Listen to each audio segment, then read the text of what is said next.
Hello world, it's me Doji. Welcome back to my YouTube channel guys. And today guys, pag-aaralan naman natin is yung nested for loop naman. So tapos na natin mapag-aralan guys yung nested while loop at saka nested do while. So nested for loop naman tayo. So without further ado, simulan na natin. Open na natin yung mga code editor na gagamitin natin mga tol. So as you can see guys, eto na yung ating topic. At eto na rin yung ating Java boilerplate, naka-ready na. And eto na rin guys yung definition ng topic natin. So pag sinabi natin na nested for loop, ibig sabihin yan, merong for loop sa labas. Tapos sa loob nun, may for loop pa ulit. Para ma-demo natin ng maayos to guys sa coding, kailangan meron tayong program na gagawin. So gagawa tayo ng program na magdo-drawing ng square na gawa sa asterisk. Kung nakikita ninyo tong square na to, so yan yung goal natin using nested for loop. Bago natin simulan, pansinin muna natin yung drawing natin. So meron dalawang bagay dito guys na dapat natin maintindihan. Unang-una, meron tayong row. Yung row natin guys, ito lahat ng mga horizontal lines. Isa, dalawa, tatlo. Yan yung mga rows natin. Tapos meron din tayong column. Yan naman yung mga pababa. Isa, dalawa, tatlo, apat. Yan, kailangan maintindihan natin yan kasi yun yung magiging variables natin. So ngayon na alam na natin yung mga parts, simulan na natin mag-code. So paano tayo gagawa ng for loop na makakapag-drawing ng square na gamit lang yung asterisk? So una guys, dapat alam nyo na paano mag-for loop. Naturo ko na to. Kung di nyo pa napapanood guys, panoorin nyo yung for loop natin. Okay? So magde-declare ka muna dyan ng for. Tapos parenthesis kung saan nakalagay yung tatlong expressions guys. Yung initialize, condition, at saka yung updation. So pagkatapos nyo yung kanyang block of code na magra-run kapag kayong condition is true. Then ibababa ko na to. Yan. Bago natin gawin yung inner for loop, dito muna tayo sa outer for loop. Kumbaga ito yung unang for loop na nasa labas. Sabi ko sa inyo, pag nested for loop, merong loop sa loob, merong loop sa labas. Una muna tayo dito, anong gagawin nung outer for loop? Guys, yung outer for loop, dedicated yan para sa row. Yan yung una natin gagawin, okay? So ngayon na alam na natin na para sa row yan. So ano yung mga expressions na gagawin natin? So una, mag-i-initialize tayo or magde-declare tayo ng ating variable. So syempre, number pa rin to, integer. Ang pangalan niya is row. Ang kanyang value, sisimulan natin sa 1. Pagkatapos ng unang expression natin is yung condition. Ano yung gusto nating condition para sa row? Tinignan natin na yung row natin may tatlong layer yung row. So therefore, gusto natin na yung row tatlong beses siya mag-drawing or tatlong beses siya mag-true.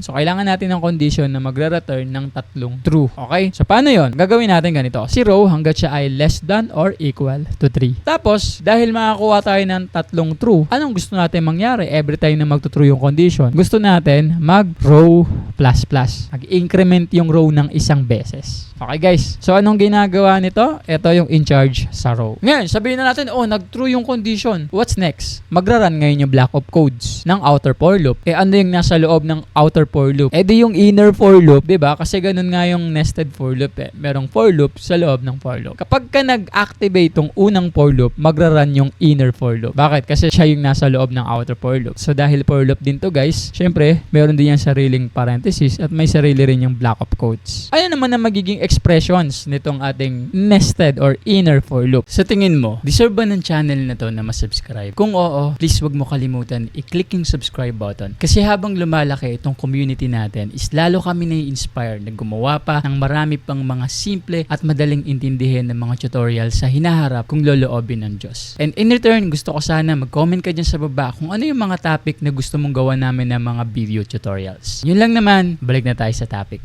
So lagay natin dito yung row, siya yung outer for loop. Yung inner for loop naman natin guys, siya naman yung magiging in charge sa columns. Columns is equals to inner for loop. Yan, okay? Ngayon, ano yung expression na gagamitin yan? Ganito. I-declare natin or initialize natin yung variable niya, integer pa rin. Si column naman ngayon yung pangalan. So mag-start pa rin tayo sa 1. Then end of the statement. Tapos, ano yung condition natin para kay column? So ganito guys. Yung column natin, sinabi ko sa inyo kanina, may kita ninyo, di ba, 4 yan. Gusto natin ng condition kung saan 4 na beses mag-uulit-ulit yung column kasi 4 nga siya eh. So paano yun? Ganito yung guys. Si column, hanggat siya ay less than or equal sa 4. Diba? And then end of the statement. Ibig sabihin yan guys, 4 na true yan. Kung 4 na true yan, anong gusto natin mangyari each time na magtutrue yung column? Di gusto natin madagdagan ng isa. Column plus plus, diba? Bakit natin laging dinadagdagan ng isa? Kasi meron tayong eksaktong goal lang eh. Square lang yung gusto natin i-drawing. Kasi pag hindi natin yan in-increment guys, hindi yan titigil. Walang katapusang asterisk yan. So kailangan natin maglagay ng incrementation to stop the loop para eksakto makuha lang natin yung square na may 3 row at may 4 na columns. Nakukuha ninyo. Ngayon, sabihin natin, magtutrue yung inner for loop na in charge sa column.